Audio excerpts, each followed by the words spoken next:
We all hear about finding your why.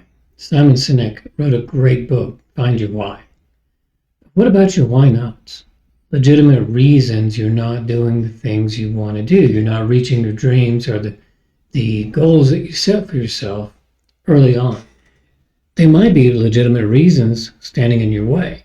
I did a recent video about how not to elevate excuses to reasons, so we'll touch on that lightly, but you can watch that video. It's, I think, around 3 minutes, so it's not a lot of investment in time to get my perspective on that. What I'm talking about mainly here is the legitimate reasons, the why not, that might be standing in your way, and how you need to address and remove those legitimate why nots before you can pursue your why. An example of this may be that your employer makes it very clear that if you are pursuing your YouTube channel or you're doing all kinds of posts on LinkedIn and you're pursuing a side hustle, that they will let you go. That's a reality in some cases. No matter the fairness or even legality of it, it may be your reality. It may be what keeps you where you are and not pursue it. You may be exhausted at the end of the day. You may have caregiving responsibilities that severely limit your time, except for trying to put food on the table with a regular job. All of those are legitimate reasons. Now, many times we get to a successful point in our lives and we forget about the times that we couldn't make progress, that we didn't move forward.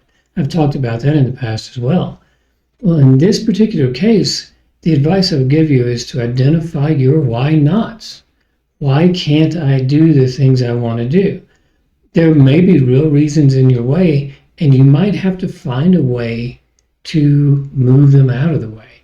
Now, it may mean getting up early. It may mean some simple thing, and those are things that we can all do, and we can reorganize our time. If you have that luxury, as I did, then you can make things happen. Those are not really why nots.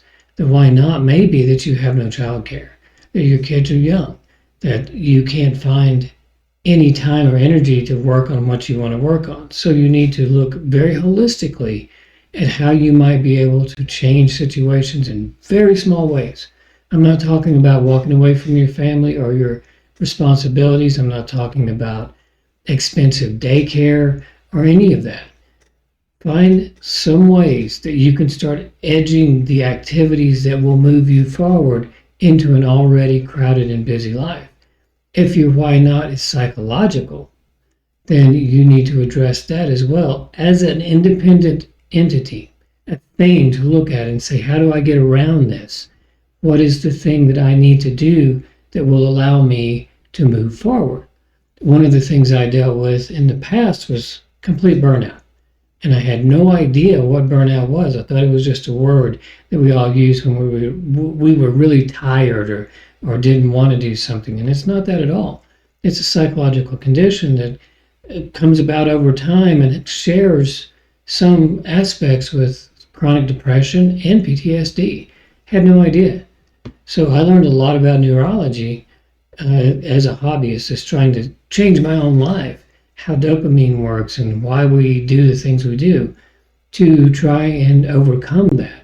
And I'm happy to say it took years, but I'm on the other side of that now. I'm not burned out. I don't procrastinate. I get things done. But it wasn't easy. It would be easy for me to say, oh, just do these 3 things and then you can do this. But everybody's life is unique and everybody has their own challenges.